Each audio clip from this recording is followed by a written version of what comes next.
Este es el tren más rápido de su época, una máquina de acero de 300 kilómetros por hora, diseñada por los mejores ingenieros de Japón, y tenía dos problemas que ninguno de ellos podía resolver.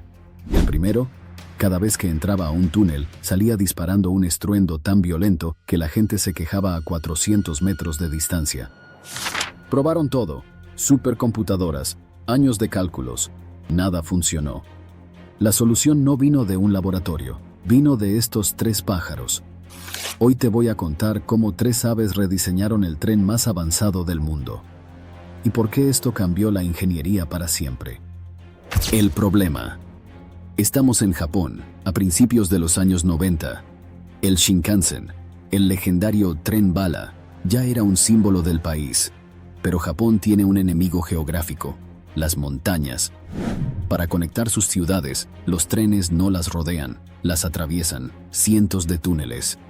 Y ahí empezaba el desastre. Cuando un tren viaja a más de 300 kilómetros por hora y entra de golpe a un túnel, empuja el aire frente a él.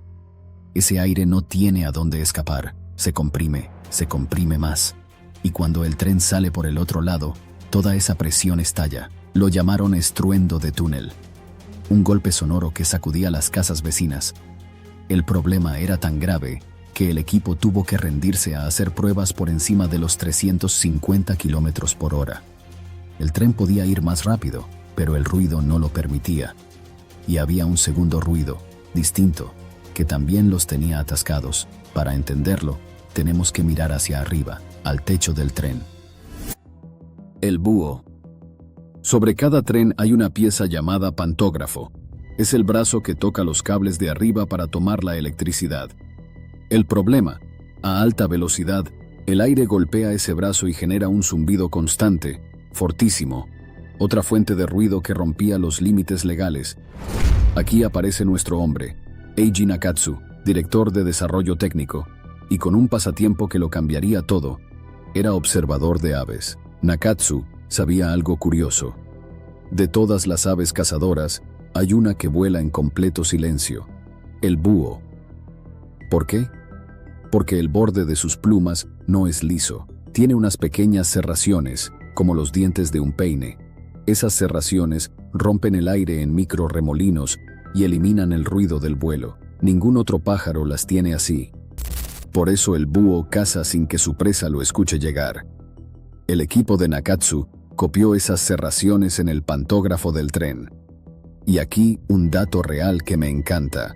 Para estudiarlas, usaron búhos preservados del zoológico de Osaka. No fue rápido. Les tomó 4 años aplicar bien el principio. Pero funcionó. El ruido bajó lo suficiente para cumplir el estándar más estricto del mundo. Esa tecnología hoy tiene nombre: generador de vórtices, y se usa en aviones y hasta en los patines de esquiadores profesionales. El pingüino. Pero el búho resolvió solo una parte. El brazo del pantógrafo, el eje vertical que lo sostiene y lo conecta al techo del tren, seguía generando una enorme resistencia al viento. Al cortar el aire de forma abrupta a 300 kilómetros por hora, esta estructura provocaba un siseo aerodinámico inaceptable. Nakatsu volvió a mirar a la naturaleza en busca de una geometría perfectamente adaptada para cortar fluidos a alta velocidad. Esta vez se fijó en el pingüino Adélie. Esta criatura parece torpe y pesada, pero en el agua es pura elegancia y velocidad. Su cuerpo evolucionó con una silueta hidrodinámica perfecta en forma de huso, un diseño cilíndrico, robusto en el centro y afilado en los extremos, que le permite deslizarse por el océano con el mínimo esfuerzo. Los ingenieros replicaron esta silueta y rediseñaron el eje del pantógrafo imitando la anatomía del ave. ¿Resultado? El aire fluía de manera suave y limpia a su alrededor. Al eliminar las esquinas ásperas, se redujeron drásticamente los remolinos de viento que golpeaban la estructura y el ruido bajó todavía más. Consiguieron mitigar la resistencia aerodinámica en un porcentaje histórico. 2 pájaros, 2 problemas del pantógrafo, resueltos gracias a la observación biológica. Pero todavía faltaba el desafío más difícil de todos: el violento estruendo del túnel. El martín pescador. Para el estruendo del túnel, Nakatsu se hizo una pregunta que ningún ingeniero se había hecho. ¿Existe algún ser vivo que pase de un medio de baja resistencia a uno de alta resistencia todos los días de su vida? Y sí existía. El martín pescador. Míralo, vuela por el aire, baja resistencia, y se lanza al agua, a toda velocidad, y casi no salpica. Ese pico largo, puntiagudo, con forma de cuña, le permite entrar al agua sin crear una onda de choque, sin avisarle al pez. Nakatsu entendió, el tren tenía exactamente el mismo problema. Pasar del aire libre al aire comprimido del túnel sin provocar la explosión, y no se quedó en la idea. Aquí viene la ciencia. Su equipo disparó proyectiles de distintas formas dentro de un tubo, midiendo la presión que generaba cada uno. ¿Cuál produjo menos presión de todas? La forma idéntica al pico del martín pescador.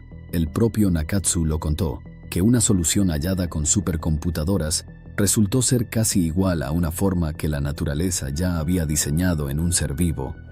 Así nació la nariz del tren, larguísima, de unos 15 metros, con la forma exacta del pico de ese pájaro. El resultado. Los resultados no fueron buenos, fueron espectaculares. El rediseño radical de la ingeniería japonesa demostró que la biomímesis no era una teoría abstracta, sino una solución industrial sin precedentes. Al implementar la silueta del martín pescador, el Shinkansen Serie 500 logró un 30% menos de presión de aire al entrar en los túneles, eliminando por completo las quejas por ruido de las comunidades vecinas. Además, las mejoras aerodinámicas inspiradas en el búho y el pingüino redujeron drásticamente la resistencia al viento. Esto se tradujo en un 15% menos de consumo de electricidad, un ahorro energético masivo a escala nacional. Lo mejor es que la eficiencia no sacrificó el rendimiento. El tren obtuvo un 10% más de velocidad, permitiéndole alcanzar con facilidad los 300 km por hora en operación comercial. Fue un tren más rápido, más silencioso y más barato de operar, todo al mismo tiempo. En 1997 entró en servicio oficialmente, estableciendo un nuevo estándar global. Cambió para siempre la forma en que Japón diseña sus trenes de alta velocidad. Todo gracias a 3 pájaros y a un ingeniero que supo mirarlos. La idea grande. Y aquí está lo que de verdad importa. Nakatsu no inventó ninguna de estas soluciones de ingeniería. Ya existían en el mundo natural. Llevaban millones de años perfeccionándose en el laboratorio de la evolución y volando sobre nuestras cabezas. Solo hizo falta un ingeniero con la humildad y la curiosidad necesarias para detenerse a observar. Esto tiene un nombre científico: biomímesis, el arte de resolver nuestros problemas tecnológicos más difíciles copiando los diseños de la naturaleza. Y estos 3 pájaros son apenas el comienzo de una revolución. Hay estructuras biológicas y materiales más fuertes que el acero fabricados por simples animales, compuestos médicos escondidos en las propiedades antibacterianas de la piel de un tiburón, y robots de rescate inspirados en insectos. En este canal desciframos esos fascinantes secretos ocultos, uno por uno. Si te fascinó esta historia, suscríbete y quédate, porque el próximo caso es todavía más increíble.